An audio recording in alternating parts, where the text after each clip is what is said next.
And my beautiful wife has the honor of introducing someone she knows is a real hero to all of us. Ladies and gentlemen, coming live from Italy, the Prime Minister, Giorgia Meloni. There she is. Thank you, Max. Thank you, Mercy. And good morning, CPAC. How are you? Thank you very much for this opportunity to greet you, your guests, and above all, the incredible people of CPAC. You know how much I value this gathering, and I couldn't miss this edition, even if only from afar. And today, I address you with the pride of representing as Prime Minister an extraordinary nation that is Italy. A nation with a deep, unbreakable bond with the United States. And this bond is forged by history and shared principles. And it is embodied by the countless Americans of Italian descent who for generations have contributed to America's prosperity. So to them, allow me to say thank you. Thank you for being exceptional ambassadors for Italian passion, creativity, and genius. To this incredible nation, Italy, I dedicate my full energy. Our government is tirelessly working to restore Italy's rightful place on the international stage. We are reforming, modernizing, and reclaiming our role as a global leader. We aim to build an Italy that once again amazes the world. Let me tell you, we're proving it. The mainstream propaganda machine predicted that a conservative government would have isolated Italy, deleting it from the map of the world, driving away investors, and suppressing fundamental freedoms. They were wrong. Their storytelling was fake. The reality is that Italy is thriving. Employment is at a record high, our economy is growing, our fiscal policy is back on track, and the flow of illegal migration has decreased by 60% in the last year. And most importantly, we're expanding freedom in every aspect of Italians' lives. Why? Because we conservatives do what we say. We do what is right. We fight for what we believe in. And moreover, we trust people, not fear them. Unlike the globalist elites who believe the government should educate the people, forcing them to accept policies they never asked for, we believe in democracy. We serve the people, we do not rule over them. CPAC understood this fight. CPAC understood this fight. And again, I want to thank you for that. You have never given up, even in the toughest moment. You have fought for a new victory. You have built a global network that has given a voice to millions who were silenced, so that conservatives everywhere would know they are not alone. And we are not alone, right? CPAC understood. CPAC understood before many others that the political and cultural battle for conservative values is not just an American battle. It is a Western battle. Because, my friends, I still believe in the West. Not just as a geographical space, but as a civilization. A civilization born from the fusion of Greek philosophy, Roman law, and Christian values. A civilization built and defended over centuries through the genius, energy, and sacrifices of many. When we say West, we define a way of understanding the world where the individual is central, life is sacred, all men are born equal and free, the law applies equally to all, sovereignty belongs to people, and freedom comes before everything else. This is our heritage, and we will never apologize for it. My question for you is, can this civilization still defend the principles and values that define it? Can it still be proud of itself and aware of its role? I think so. So we must say loudly and clearly to those attacking the West from the outside and those sabotaging it from within with virus of cancel culture and woke ideology, we must say to them that we will never be ashamed of who we are. We affirm our identity. We affirm our identity and work to strengthen it, because without a deep-rooted identity, we cannot be great again.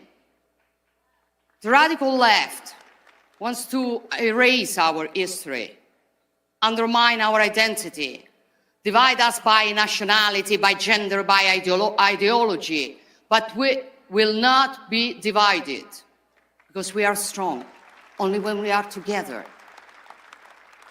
And if the West cannot exist without America, or rather the Americas, thinking of the many patriots fighting for freedom in Central and South America, then it also cannot exist without Europe.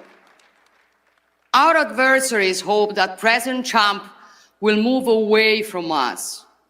But knowing him as a strong and effective leader, I bet that those who hope for divisions will be proven wrong. I know some of you may see Europe as a distant or even lost. I tell you, it is not. Yes, mistakes have been made, priorities have been misplaced, especially due to ruling classes and mainstream media that imported and replicated in the whole continent the most reckless theories of American liberal leftism. These are the same elites who were recently outraged by J.D. Vance's speech in Munich, in which the Vice President rightly stated that before discussing security, we must know what we are defending. He wasn't talking about tariffs or trade balances on which we will each defend our interests while preserving our friendship. We don't need to say how interconnected our economies are and how the unpredictable results of a trade clash would play into the hands of other great powers. Vice President Vance was discussing something deeper: identity, democracy, freedom of speech. In short, Europe's historic role and mission. Many pretended to be outraged, calling for European pride against an American daring to lecture us. But let me tell you, as someone who is proud to be European, first, if those who were outraged had shown the same pride when Europe lost its strategic autonomy, tying its economy to autocratic regimes, or when European borders and our way of life were threatened by mass illegal migration, now we would live in a stronger Europe. Second, these ideas are not new for many of us. Brave European leaders have been saying this for a long time. I've said them many times before, even from the CPAC stage, urging Europe to rediscover its true and deepest soul, which has been sacrificed on the altar of wokeness, bureaucracy, and mercantilism. These are common sense ideas, now shared by a majority of European citizens, as election results have shown. So Europe is far from lost, and it will never be lost as long as conservatives remain in the fight. There is a growing awareness. There is a growing awareness in Europe that security is now the top priority. You cannot defend your freedom if you lack the means or the courage to do so. Throughout history, Europeans and Americans have shown they are hearers to Pericles' words. Happiness depends on freedom, and freedom depends on courage. We proved this when we stopped invasions, won our independences, and overthrew dictators. And we have done it together the last 3 years in Ukraine, where a proud people fight for their freedom against the brutal aggression. And we must continue today, working together for a just and lasting peace, a peace that can only be built with the contribution of all, but above all, with strong leaderships. And I know that with Donald Trump leading the United States, we will never again see the disaster we saw in Afghanistan 4 years ago. So, border security, energy security, economic security, food security, defense and national security. For a simple reason, if you are not secure, you are not free. And when freedom is at risk, the only thing that you can do is to put it in the wiser hands. That is why conservatives keep on growing and are becoming more and more influential in European politics. And that is why the left is nervous. And with Trump's victory, their irritation has turned into hysteria. Not only because conservatives are winning, but because conservatives are now collaborating globally. When Bill Clinton and Tony Blair created the global leftist liberal network in the 90s, they were called statesmen. Today, when Trump, Meloni, Milei, or maybe Modi talk, they are called a threat to democracy. This is the left's double standard. But we're used to it. We are used to it. And the good news is people no longer believe in their lies. Despite all the mud they throw at us, citizens keep voting for us. Because simply, people are not naive as the left considers them. They vote for us because we defend freedom.